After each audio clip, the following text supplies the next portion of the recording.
Insomnia అంటే ఏమి? So ఈ స్లీప్ డిసార్డర్ ఎందుకు వస్తుంది? అన్ని ఏజ్ కేటగిరీస్ వాళ్ళకి కూడా స్ట్రెస్ ఉంటుంది.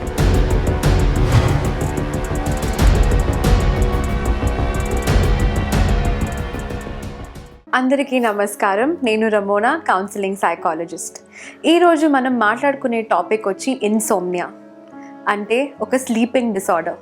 స్లీపింగ్ డిసార్డర్ని మేము సైకాలజికల్ టర్మ్స్లో ఇన్సోమ్నియా అంటాం. ఈరోజు ఇన్సోమ్నియా అంటే ఏమి, దానికి ఉండే సిమ్టమ్స్ కానీ అది ఎందుకు వస్తుంది అండ్ దాన్ని కంట్రోల్ చేసుకోవడానికి ట్రీట్మెంట్ ప్లాన్ గురించి చెప్తాను. ఇప్పుడు వీడియోలోకి వెళ్ళిపోదాం. ఇన్సోమ్నియా అంటే ఒక స్లీపింగ్ డిసార్డర్. యూజువలీ ఒక నార్మల్ పర్సన్కి ఎవ్రీడే స్లీపింగ్ టైం వచ్చి 7 to 8 hours ఉండాలి. అది నైట్ టైంలోనే ఉండాలి. మన బాడీలో ఒక బయాలజికల్ క్లాక్ అనేది ఉంటుంది. ఏమంటే మన ఫోన్స్లో అలారం ఉంటుంది కదా, అలాగే మన బాడీలో ఒక బయాలజికల్ క్లాక్ ఉంటుంది. సో మీరు అడగచ్చు, ఒక ఐటీ ప్రొఫెషనల్కి అయితే వాళ్ళకి నైట్ షిఫ్ట్ ఉంటుంది, వాళ్ళకి ఎలా తెలుస్తుంది like when the body has to rest and when the body has to wake up? Usually ఒక పర్సన్కి ఐడియల్ స్లీపింగ్ అవర్స్ వచ్చి 7 to 8 hours. ఒక పర్సన్ 7 to 8 hours కంపల్సరీగా ఎప్పుడు రెస్ట్లో ఉండాలి. అండ్ ఎస్పెషలీ ఎప్పుడు అంటే నైట్ టైంలో మన బ్రెయిన్ మెలటానిన్ అనే ఒక కెమికల్ని రిలీజ్ చేస్తుంది. So this chemical helps you to sleep. So usually మనము నైట్ టైంలో ఎందుకు లైట్స్ ఆఫ్ చేసి పడుకుంటామంటే మన బ్రెయిన్ కూడా ఆ రెస్ట్ మోడ్లో వెళ్ళిపోతుంది. అండ్ మార్నింగ్ 6 అవ్వగానే వెన్ ద సన్ రైజెస్ మన బాడీ కూడా ఫ్రెష్గా అవేకెండ్గా ఉంటుంది. సో ఈ స్లీప్ డిసార్డర్ ఎందుకు వస్తుంది? One of the major reasons for sleep disorder ఏంటంటే స్ట్రెస్ వచ్చి మనం ప్రీవియస్ ఎపిసోడ్లో మాట్లాడుకున్నట్టు అన్ని ఏజ్ కేటగిరీస్ వాళ్ళకి కూడా స్ట్రెస్ ఉంటుంది.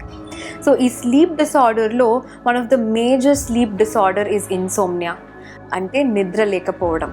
ఇప్పటిలో ఇన్సోమ్నియా అంటే చాలా కామన్, అన్ని ఏజ్ గ్రూప్స్కి కూడా ఉంటాయి. The main reason for insomnia psychologically is stress. The whole డేలో ఏమన్నీ ఈవెంట్స్ మన మైండ్లో రీకలెక్ట్ అయి ప్లే అవుతూ ఉంటుందో, when you go to bed, మీరు బెడ్కి వెళ్ళి పడుకున్నప్పుడు మన మైండ్ వచ్చి ఒక స్క్రీన్లా, సో అదన్నీ ప్లే అయ్యి you will not get sleep. అంటే అప్పుడు స్టార్ట్ అవుతుంది మీకు ఇన్సోమ్నియా లేదంటే స్లీప్ డిసార్డర్. యూజువలీ మాకు క్లయింట్స్ వచ్చి మాకు చెప్పినప్పుడు మాకు ఇన్సోమ్నియా ఉంది, మాకు నిద్ర రావట్లేదు అన్నప్పుడు మేము అడిగే ఫస్ట్ క్వశ్చన్ అంటే హౌ స్ట్రెస్ఫుల్ ఆర్ యూ? మీ జాబ్ ఎంత స్ట్రెస్ఫుల్గా ఉంది, లేదంటే మీ రిలేషన్షిప్లో ఎంత స్ట్రెస్ ఉంది, మీ డైలీ యాక్టివిటీస్ ఏంటి, తర్వాత ఈ స్ట్రెస్లో నుంచి బయటకి రావడానికి మీరు ఏం చేస్తుంటారని మేము అడుగుతాం. నేను చెప్పే కొన్ని టిప్స్ మీరు ఫాలో అవుతే మీకు కానీ ఇన్సోమ్నియా ఉన్నట్లయితే అది చాలా వరకు మీరు కంట్రోల్ చేసుకోవచ్చు. మెయిన్ ట్రిగర్ ఫర్ ఇన్సోమ్నియా వచ్చి స్ట్రెస్. సో ఈ స్ట్రెస్ ఎక్కడి నుంచి ట్రిగర్ అవుతుంది, ఈ స్ట్రెస్ ఎక్కడి నుంచి వస్తుంది అని మనం తెలుసుకున్నప్పుడు మనకి ఈజీ అవుతుంది దాన్ని పుల్ అవుట్ చేసి దానికి ట్రీట్మెంట్ ప్లాన్ రాయడానికి. And one of the other major reason is also depression లేదంటే యాంగ్జైటీ. చాలామందికి డిప్రెషన్ అండ్ యాంగ్జైటీతో సఫర్ అవుతుండే వాళ్ళకి ఒక కామన్ ట్యాగ్ లైన్ కూడా ఏమంటే ఇన్సోమ్నియా, వాళ్ళకి నిద్ర పట్టదు. ఇంకో మేజర్ స్లీప్ డిసార్డర్ అంటే సోనంబలిజం, అంటే sleep walking disorder. Sleep walking disorder వచ్చి ఏ ఏజ్ కేటగిరీ వాళ్ళకైనా రావచ్చు.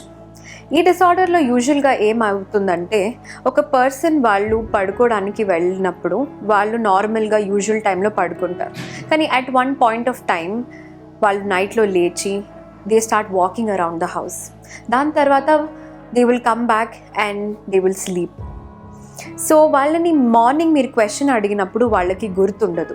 ఈ స్లీప్ వాకింగ్ డిసార్డర్ వచ్చి యూజువలీ అడల్ట్స్లో చాలా కామన్, ఎందుకంటే because of over stress. Day to day యాక్టివిటీస్లో ఎలా ఉంటుందంటే సమ్ ఆఫ్ ద థింగ్స్ వాళ్ళు ఏం కంప్లీట్ చేయలేకపోతున్నారో అది వాళ్ళు స్లీప్ వాకింగ్ త్రూ కంటిన్యూ చేసి and then they come and complete that sleep. ఇప్పటి వరకు మనం స్లీప్ డిసార్డర్స్ గురించి మాట్లాడుకున్నాం. ఒకటి వచ్చి ఇన్సోమ్నియా అంటే నిద్ర రావలేకపోవడం, ఇంకోటి వచ్చి సోనంబలిజం అంటే స్లీప్ వాకింగ్ డిసార్డర్. నేను చెప్పే కొన్ని టిప్స్ మీరు ఫాలో అవుతే మీరు ఇన్సోమ్నియాని చాలా వరకు కంట్రోల్ చేసుకోవచ్చు. మీకు రాత్రిలో నిద్ర రావడం లేదంటే మీరు ఫస్ట్ చేయాల్సింది ఆ ట్రిగర్ ఫైండ్ అవుట్ చేయాలి.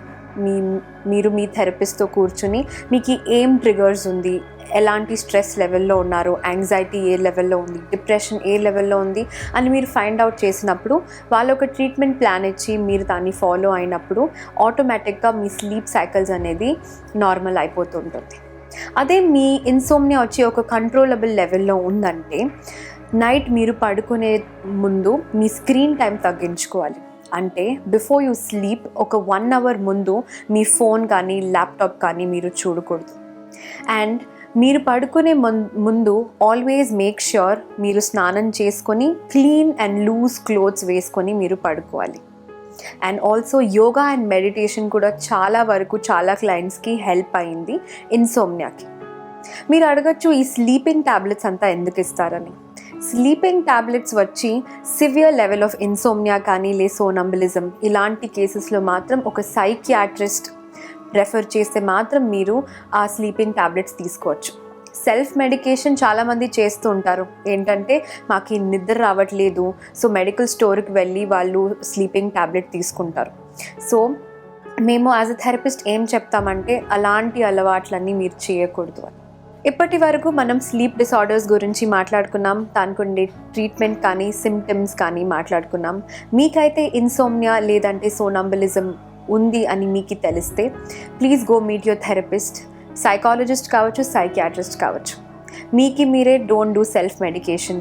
అంటే మీరు మెడికల్ స్టోర్కి వెళ్ళి స్లీపింగ్ టాబ్లెట్స్ తీసుకొని మీరే డాక్టర్ అవ్వడం కానీ చేయదండి. సో నెక్స్ట్ వీడియోలో మరిన్ని సైకాలజికల్ డిసార్డర్స్ గురించి మాట్లాడుకుందాం. అప్పటి వరకు చూస్తుండండి Ayush TV Telugu. Thank you.